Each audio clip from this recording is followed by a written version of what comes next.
You're driving south on the highway. As you're driving south on the highway, it dawns on you, you should have been going north. For whatever reason, you weren't paying attention and you're going the wrong way. But now you recognize it. I recognize I've been traveling in the wrong direction.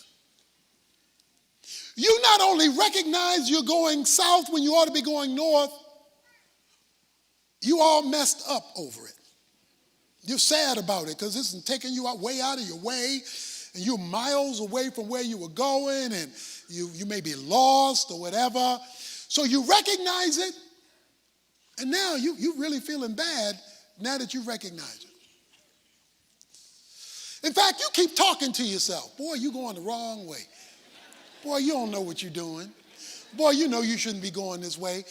But you keep passing exits. You keep driving. Any of you wives, any married to husbands who do that?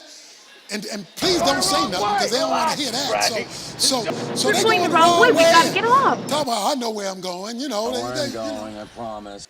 That's what the Bible calls pride that comes before the fall. So you recognize you're going the wrong way.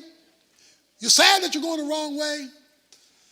But you keep passing exit. Then you have not yet repented. You recognize it. You feel bad about it. But there has been no reversal or attempt to reverse. You didn't even pull up your GPS to say, what should I do now? The girl talking to you over the GPS and you ignoring her. But then, when you feel bad enough, long enough,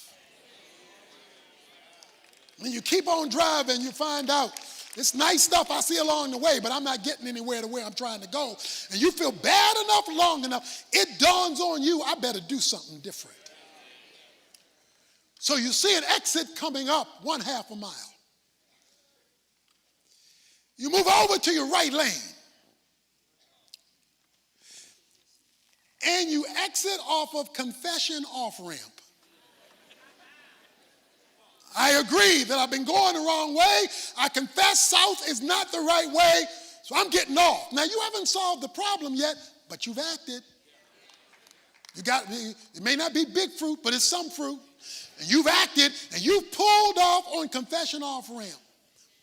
But there's a bigger problem. Getting off doesn't solve your problem. Because north is over there. But there is a connection between the ramp you got off and the ramp you need to get on. We'll call it Grace Overpass. Because the Bible says grace is greater than our sin. So when you get off the Confession off-ramp, there has been a buttress built for you to make it right. So you now cross over Grace Overpass. On the other side of the overpass is an on-ramp. We'll call that Restoration on-ramp. So you get off on Confession exit off-ramp. You cross over Grace Overpass. You get back on Restoration on-ramp. And guess what?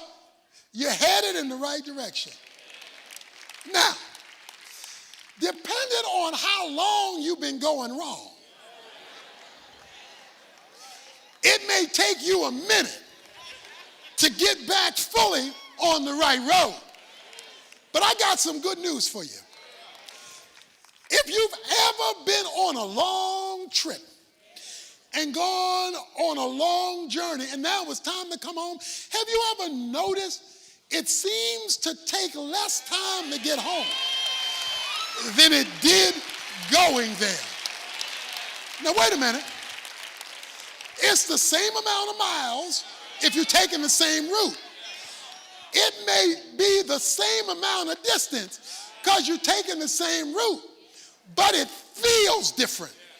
And you know why it feels different? Because you're going home.